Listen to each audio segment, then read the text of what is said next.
Halo Sobat YouTube dimanapun kalian berada, bagaimana kabarnya? Semoga kalian sehat-sehat selalu. Di video kali ini saya akan menceritakan sebuah film berjudul Catholic yang dirilis pada tahun 2024. Di mana film ini bercerita tentang Ellie yang tinggal dekat Danau Kado, kehilangan saudara tirinya bernama Anna.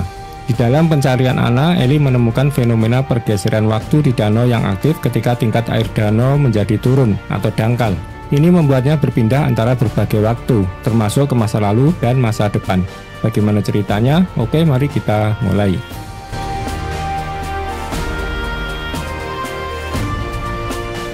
Film dimulai dengan sebuah kecelakaan di Danau Kado, di mana sebuah mobil tenggelam ke dalam air yang dalam. Ada seorang pemuda bernama Paris yang terjebak di dalam mobil bersama ibunya. Paris berusaha keras untuk menyelamatkan ibunya yang mengalami kejang, tetapi sayangnya dia tidak bisa. Akhirnya Paris harus berenang ke permukaan sendirian, sementara ibunya tenggelam. Setelah beberapa tahun, Paris dan teman-temannya sedang bekerja membersihkan Danau Kado untuk mencari pipa. Saat itu danau sedang kering, jadi airnya menjadi dangkal. Di kejauhan ada bendungan yang hampir selesai dibangun. Setelah pulang kerja, Paris bertemu dengan ayahnya Ben dan mereka pergi ke pemakaman untuk mengunjungi teman lama Paris yang bernama Billy. Paris tidak mau masuk ke dalam pemakaman karena dia tidak ingin melihat mantan pacarnya di sana. Di bagian lain kota ada seorang gadis remaja bernama Ellie yang sedang bersama adik tirinya yang berusia 8 tahun bernama Anna. Mereka berdua sangat dekat dan naik perahu motor untuk menyeberang danau menuju rumah mereka.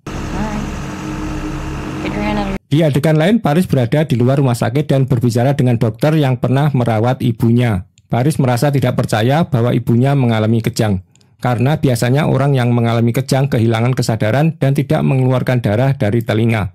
Dia curiga ada yang tidak beres dengan ibunya, karena ibunya tidak mengalami kejang selama 6 tahun sebelum kecelakaan itu.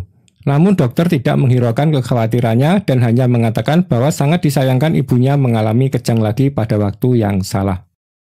Setelah itu Paris pergi ke trailernya dan menemukan mantan pacarnya sedang menunggunya.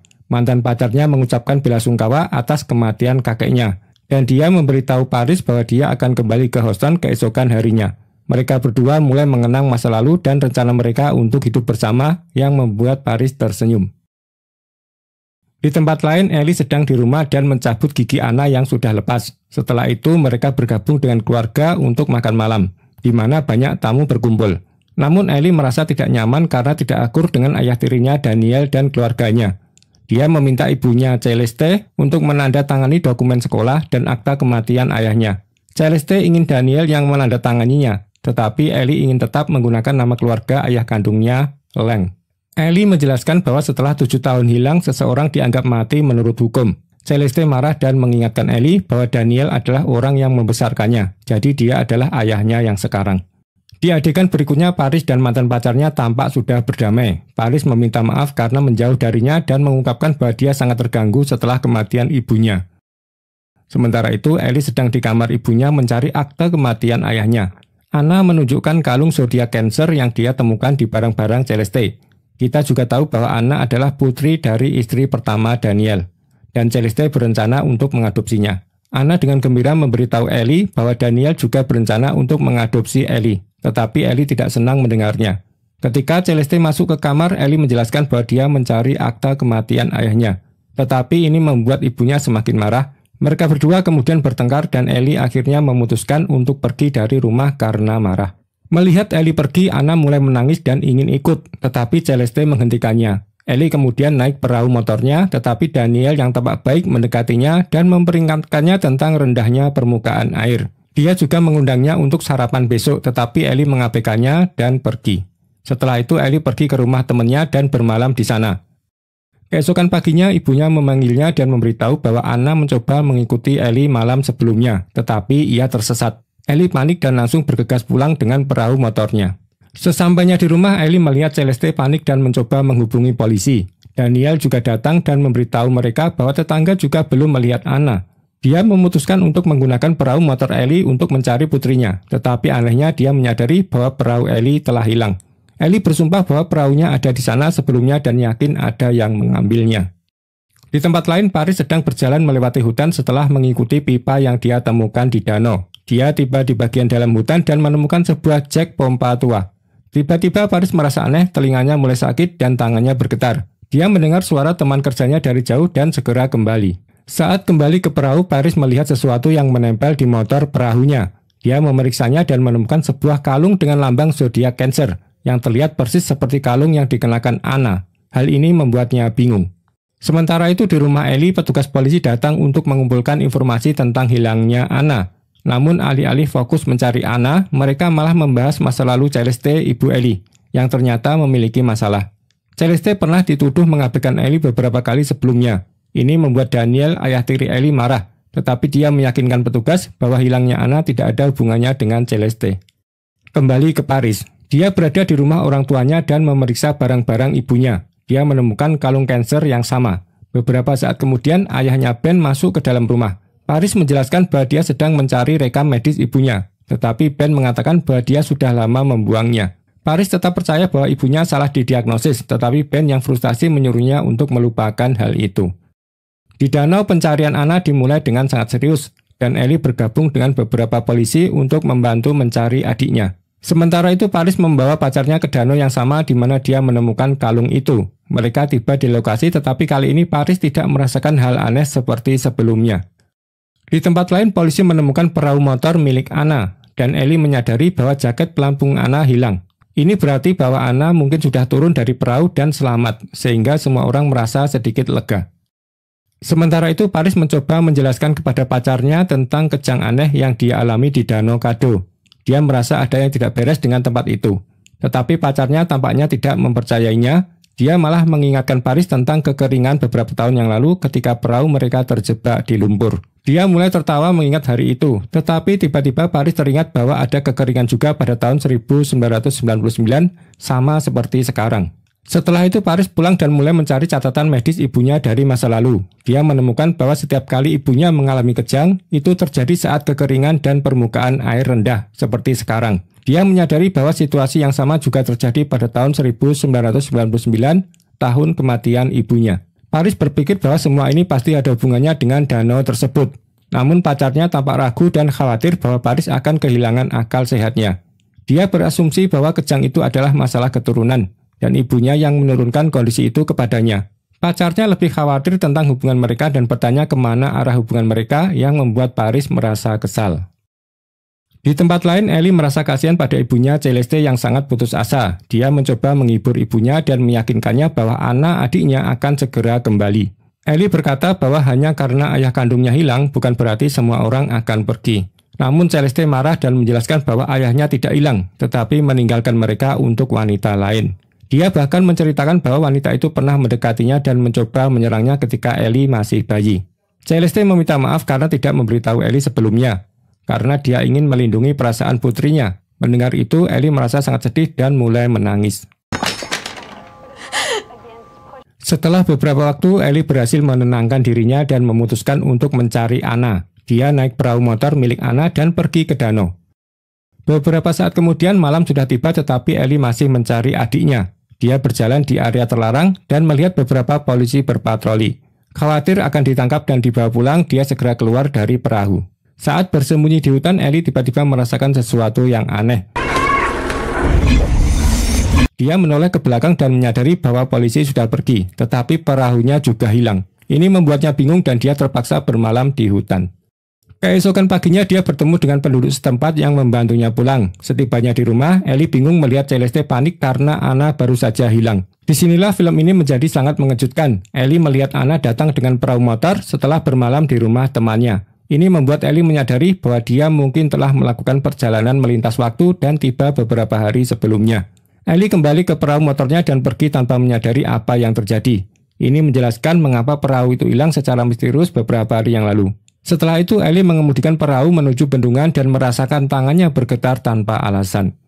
Sementara itu, Paris juga mengemudikan perahu melewati tempat yang sama. Di sini terungkap bahwa Ellie sebenarnya berada di tahun 2022, sedangkan Paris berada di tahun 2003. Artinya kita melihat dua waktu yang berbeda terjadi di tempat yang sama. Beberapa saat kemudian Ellie melihat perahu Anna di pantai dan berpikir adiknya ada di dekat situ. Dia melangkah keluar untuk mencarinya tetapi tiba-tiba mendengar Anna memanggil namanya. Pada saat yang sama Paris terkejut mendengar Ellie meneriakkan nama Anna di hutan, jadi dia keluar dari perahunya. Ellie bergegas menuju suara Anna tetapi tanpa sadar memasuki portal perjalanan waktu lagi. Akhirnya Ellie menemukan adiknya dan merasa lega. Sementara itu Paris juga melintasi portal dan tiba di waktu yang berbeda, di mana dia melihat seseorang di kejauhan. Kembali ke Ellie. Anna bertanya mengapa Ellie memecahkan piring dan lari dari rumah. Ellie awalnya bingung, tetapi kemudian dia menyadari bahwa gigi Anna masih utuh. Gigi yang dia cabut pada hari Anna menghilang. Dari percakapan mereka, Ellie akhirnya menyadari bahwa dia telah kembali ke sebulan sebelum adiknya menghilang. Sementara itu di waktu yang berbeda, Paris menemukan Anna terbaring luka dengan ranting di punggungnya. Dia mencoba membangunkan Anna, tetapi dia tidak sadarkan diri. Jadi Paris dengan hati-hati mengangkat Anna dan bergegas mencari bantuan medis. Di tempat lain, Ellie kembali ke rumah dan melihat piring-piring yang dia pecahkan sebelum pergi. Orang tuanya tampak kesal dengan perilakunya. Dan Celeste ibunya marah dan membentaknya. Ellie meminta maaf dan pergi dari rumah. Daniel, ayah tiri Ellie, juga frustasi dengan sikapnya. Tetapi dia memperingatkan Ellie bahwa Anna akan segera menghilang. Dia meminta Ellie untuk tidak membiarkan Anna mendekati danau mulai sekarang. Sementara itu, Paris membawa Anna yang tidak sadarkan diri melewati hutan dan melihat bendungan yang baru saja dibangun. Dia bingung dan saat berjalan lebih jauh dia melihat beberapa pekerja. Dia meminta bantuan untuk membawa Anna ke rumah sakit, tetapi para pekerja terkejut melihat pria asing. Paris memperkenalkan dirinya sebagai putra Ben Lang, tetapi tidak ada yang mengenalnya. Merasa bingung, Paris kemudian bertanya tahun berapa sekarang, dan mereka menjawab bahwa ini tahun 1952. Dia juga segera menyadari bahwa danau itu adalah portal untuk perjalanan waktu. Paris memeriksa sejarah kekeringan danau dan menemukan bahwa kekeringan besar terjadi pada tahun 1952, sama seperti pada tahun 1999. Dengan pengetahuan ini, Paris memutuskan untuk kembali ke tahun 1999 untuk mencoba menyelamatkan ibunya dari kejadian tragis. Di sisi lain, Ellie melintas portal lagi dan berjalan ke berbagai arah sebelum akhirnya kembali ke waktu aslinya ketika dia melihat perahunya. Namun dia belum siap untuk pulang karena dia harus menemukan adiknya. Untuk memastikan dia bisa kembali, Ellie mengikat salah satu ujung tali di samping perahunya dan memegang tali itu saat dia masuk ke portal lagi. Dia mengikat ujung tali lainnya ke pohon. Sementara itu Paris juga melintasi portal dan tersandung pada tali yang diikat Ellie, yang berarti dia telah tiba di tahun 2022. Dia mengikuti tali itu dan melihat perahu Ellie. Saat Ellie mencapai waktu yang berbeda, dia menemukan jaket pelampung Anna, yang memberinya harapan bahwa dia hampir menemukan adiknya. Setelah itu Paris mencuri perahu Ellie di tahun 2022 dan mencoba menyeberangi danau. Namun beberapa polisi melihatnya dan memberitahu bahwa area itu terlarang. Paris mengklaim bahwa dia tersesat, tetapi polisi curiga karena mereka mengenali perahu itu sebagai milik Ellie. Seorang petugas meminta identitasnya dan Paris panik. Dia mencoba melarikan diri tetapi karena terburu-buru dia kehilangan kendali dan menabrakkan perahu membuatnya terjatuh ke dalam air. Di sisi lain, Ellie tiba di tahun 2005. Dia bergegas ke sebuah toko dan menunjukkan foto Anna kepada para pekerja. Bertanya apakah mereka pernah melihatnya. Sayangnya tidak ada yang mengenali Anna, jadi Ellie yang kecewa pun keluar. Di luar dia melihat sebuah mobil di tempat parkir dan tiba-tiba melihat kalung zodiak Cancer milik adiknya di dalam mobil itu. Tanpa ragu, Ellie masuk ke dalam mobil dan mengambil kalung itu. Tak lama kemudian pemilik mobil datang dan ternyata dia adalah pacar Paris. Mereka berdua terlibat dalam perkelahian. Yang mengejutkan, wanita itu memiliki seorang putri kecil. Ellie menjelaskan bahwa kalung itu milik kakaknya dan bertanya bagaimana wanita itu mendapatkannya. Wanita itu menjawab bahwa kalung itu milik ibu pacarnya, yang bernama Anna Lang. Pacarnya memberikannya sebelum dia menghilang. Ellie bingung dan melihat selebaran yang mencari Paris Lang, yang juga telah menghilang. Saat itu balita tersebut mulai menangis dan wanita itu menenangkannya sambil memanggilnya dengan nama Ellie. Sehingga hal ini mengejutkan Ellie. Dan dia menyadari bahwa balita itu adalah dirinya sendiri. Dan wanita di depannya adalah ibunya, Celeste. Ini berarti ayahnya adalah Paris, yang hilang pada tahun 2003. Celeste salah paham dan mengira Ellie adalah pacar baru Paris, dan memohon padanya untuk membujuk Paris kembali ke rumah. Sementara itu di tahun 2022, Paris berada di rumah sakit, di mana polisi menanyainya tentang identitasnya dan apakah dia menculik Anna. Paris bingung dan tidak bisa menjawab. Menyadari bahwa polisi tidak akan membiarkannya pergi, Paris berpura-pura ingin ke kamar mandi dan memanfaatkan kesempatan itu untuk melarikan diri. Di luar hujan mulai turun dan kekeringan akan segera berakhir, yang berarti portal waktu juga akan segera ditutup, dan dia harus segera pergi ke danau. Di tahun 2005, Ellie berada di kafe cyber dan mulai mencari informasi tentang Anna Lang. Dia menemukan foto-foto masa sekolah Anna dari tahun 1952 dan mencetaknya. Saat membandingkan foto itu dengan foto adiknya, Ellie terkejut karena mereka terlihat sama. Ellie kemudian mencari profil Anna dan mengetahui bahwa dia sudah menikah dan bekerja sebagai guru hingga meninggal pada tahun 1999. Dia melihat foto Anna bersama suaminya Ben dan putranya Paris. Ini membuat Ellie sadar bahwa saudara tirinya Anna sebenarnya adalah neneknya. Di tempat lain, Paris berhasil melarikan diri dari hujan dan menabrak mobil di luar rumah sakit. Penumpangnya adalah Daniel dan Celeste. Celeste segera mengenali mantan kekasihnya dan terkejut saat melihat Paris mengambil mobil mereka dan pergi. Paris kemudian menuju bendungan, sementara polisi mengejarnya. Sementara itu, Ellie kembali ke danau mencoba kembali ke waktu asalnya. Ketika Paris sampai di dekat bendungan, polisi berhasil mengikuti dan mencoba menangkapnya. Paris sadar bahwa dia tidak akan bisa kembali jika tidak pergi sekarang. Jadi dia melompat, tiba-tiba bendungan jebol dan air mengalir deras. Paris terjatuh dan berjuang di dalam air sebelum akhirnya tenggelam. Sementara itu, Ellie berhasil masuk ke waktu asalnya di tahun 2022. Namun karena bendungan banjir, portal itu tiba-tiba tertutup. Air menggenangi semuanya, dan Daniel datang tepat waktu untuk menyelamatkan Ellie. Saat mereka pulang dengan perahu, Ellie akhirnya menerima Daniel sebagai keluarganya dan meminta maaf karena tidak hadir dalam hidupnya. Di adegan terakhir, Ellie kembali ke rumah dan menemukan Celeste sedang menonton berita, di mana foto Paris muncul. Ternyata Paris meninggal di dalam air dan tidak bisa mencapai waktu asalnya. Ellie memberitahu ibunya bahwa pria itu adalah ayahnya, dan dia tidak pernah bermaksud meninggalkannya.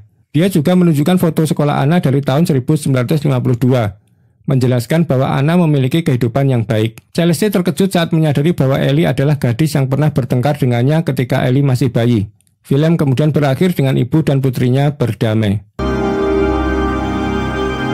Oke teman-teman, begitulah alur cerita Kado Lake tahun 2024, di mana film ini berpusat pada kejadian misterius di sekitar Danau Kado, sebuah danau yang terletak di perbatasan Texas dan Louisiana. Cerita dimulai dengan hilangnya seorang gadis berusia 8 tahun bernama Anna, yang menghilang secara misterius di dekat danau tersebut. Setelah kejadian itu, serangkaian peristiwa aneh dan tragedi mulai terungkap, termasuk kematian dan penghilangan di masa lalu yang terkait dengan misteri danau. Dua karakter utama, Ellie dan Paris, terlibat dalam cerita ini, di mana Ellie yang tinggal di dekat Danau Kado kehilangan saudara tirinya bernama Anna. Dalam pencarian Anna, Ellie menemukan fenomena pergeseran waktu di danau, ketika air danau menjadi dangkal. Ini membuatnya berpindah antara berbagai waktu termasuk ke masa lalu dan masa depan. Sementara Paris yang bekerja di danau mengalami pengalaman aneh dan mencoba memahami kematian ibunya yang misterius. Ia juga terlibat dalam pergeseran waktu dan akhirnya menemukan dirinya di tahun-tahun yang berbeda, termasuk tahun 1952 dan 2022. Oke, sekian cerita dari saya, sampai jumpa di video selanjutnya. Jangan lupa subscribe.